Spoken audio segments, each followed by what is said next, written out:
What did Rotterdam really look like? In 1940, aerial bombing destroyed almost the entire historic center. A city shaped over centuries disappeared in a single day. The Rotterdam we know today was built on top of the ruins. Like Amsterdam, Rotterdam rose during the Dutch Golden Age, not as a city of grand palaces or global finance, but as a city of movement. The Grote Markt, the Laurenskerk, and many more remarkable locations. A city built around work, water, and trade.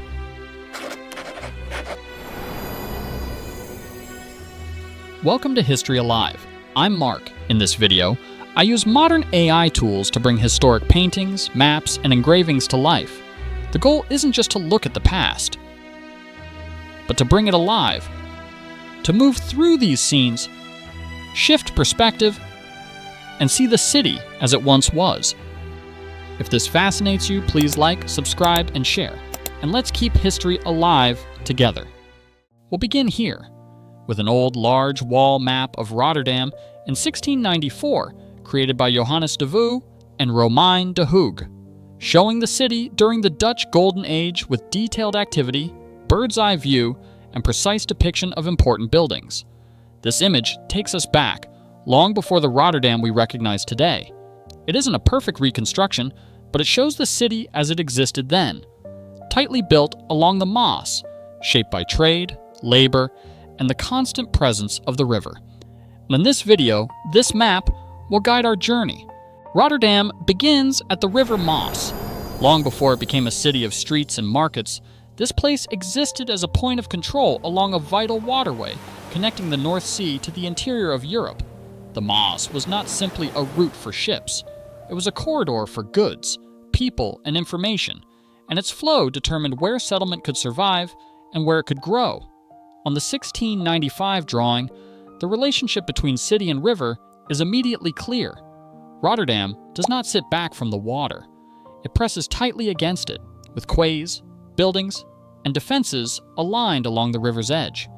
One of the earliest points where this control took shape was Oude Hooft. Located directly along the Maas, this site marks one of Rotterdam's oldest fortified riverfront positions. Its placement allowed the city to monitor and influence movement along the river, linking defense directly to commerce. At Het Oude Hooft, trade and security were inseparable. This was not a quiet edge of the city, but one of its most controlled and closely watched points. Ships approaching Rotterdam were forced to slow as they passed this section of the river. Here, vessels were clearly visible from the shore, their crews exposed, their cargoes in full view. Sails were lowered, lines prepared, and voices carried across the water as instructions were shouted between ship and quay. For sailors, this was a moment of transition. Passing to Oude Hooft meant leaving the open river behind and entering the regulated space of the city. Movement was no longer free. Goods could be inspected, documents checked, and access controlled. For those on land, the river here was never still. The creak of rigging, the slap of water against hulls, and the constant movement of boats created an atmosphere of tension and attention. This was a place where information arrived with the tide, news, prices, and rumors traveling alongside cargo. As Rotterdam grew and river traffic increased, the limits of this early point of control became clear. More ships, larger vessels, and heavier loads placed pressure on the city's ability to manage both trade and defense from a single position.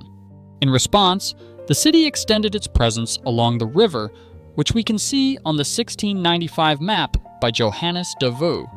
Further downstream, beyond the older river defenses, the city extends its reach to a second point of control, to Nieuw Hooft. By the late 17th century, Rotterdam had outgrown the limits of its earliest river defenses. River traffic had increased, ships were larger, and the volume of goods passing the city demanded broader oversight. The construction of Nieuw Hooft reflects this shift. It extended Rotterdam's control along the river, allowing movement and trade to be monitored across a longer stretch of the Maas. Seen together, Oude Hooft and Nieuw Hooft frame the riverfront as a controlled threshold rather than a single checkpoint. They mark Rotterdam's transition from a modest river settlement into a growing port city shaped by trade, security, and expansion. Trade formed the foundation of Rotterdam's economy. The city functioned through movement of goods, information, and people, rather than display or ceremony. We return to the 1695 map by Johannes de Vaux to locate de Beurs, positioned near the commercial heart of the city. At de Beurs, Rotterdam's commercial exchange, merchants gathered to conduct business beyond the physical handling of cargo. Here, shipping schedules were discussed, prices negotiated, insurance arranged, and contracts agreed upon. Information often moved faster than goods themselves, allowing traders to respond quickly to changes in supply, demand, or political conditions abroad. Although smaller than Amsterdam's exchange, de Beurs played a crucial role in Rotterdam's trading network, linking local merchants to regional and international markets. Returning to the map again, just a short distance away lies de Vismarkt. This was a place of constant motion and daily urgency. Fish brought in from the Maas and the North Sea arrived at dawn, often sold straight from the catch before the day fully began. Boats unloaded their cargo quickly, knowing that freshness meant value. Prices shifted by the hour as supply changed and buyers competed. Voices filled the market, fishermen calling out their haul, traders bargaining, and city officials overseeing weights and measures. Speed determined profit, and hesitation meant loss. De Vismarkt supplied Rotterdam's population with fresh food, but it also supported a wider network of fishermen, porters, traders, and market sellers whose livelihoods depended on the rhythm of the river and sea. Back on the map, we move toward de Markt, also known as the Grote Markt, one of the city's central open spaces. In 1622, a statue of Desiderius Erasmus was placed along the eastern side of the square. Erasmus was a Renaissance humanist, scholar, and one of Europe's most influential thinkers, born in Rotterdam in the 15th century. His writings emphasized education, moral reform, and critical thought, and by the 17th century, he had become a lasting symbol of the city's intellectual identity. The square functioned as more than a marketplace. It was a meeting place, a space for news and rumor, and a setting for public announcements and civic life. On market days, the Grote Markt drew together merchants, farmers, craftsmen, and residents from across the city, filling the square with movement and sound. In this space, economic activity and social life overlapped, making the market a central part in Rotterdam's everyday existence. Returning once more to the map, we follow the river eastward to de Boompjes. Along this tree-lined promenade stood the East India House of the Dutch East India Company, serving as both office and warehouse for the Rotterdam Chamber of the VOC. It was here that voyages were administered and Asian goods entered the city's commercial system. The complex backed onto the sheep maker's haven, directly linking administration to shipbuilding and outfitting.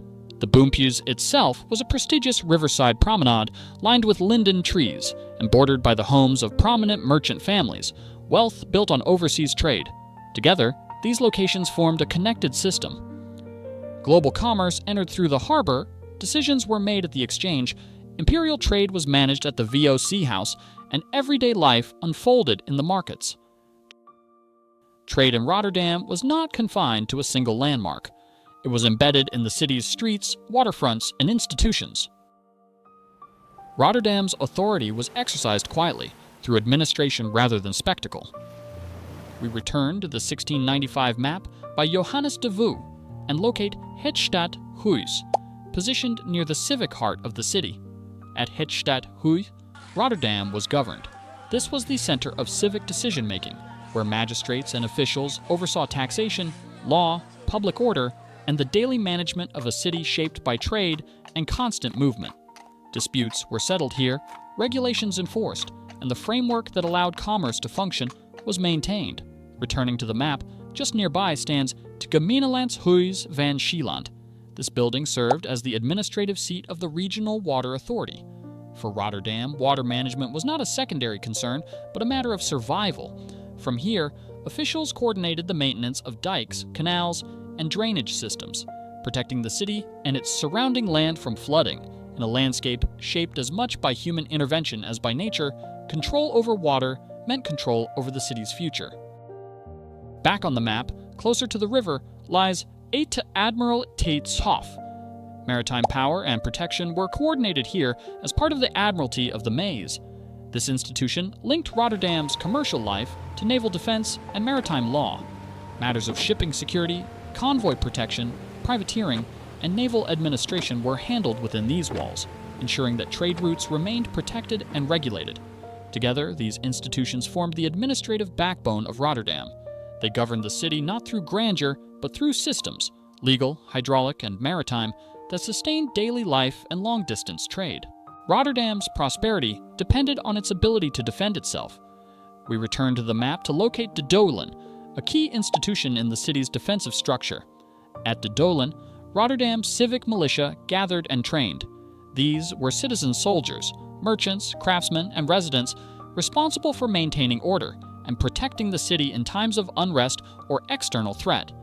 The institution combined military readiness with social life, serving as a place for meetings, ceremonies, and communal identity.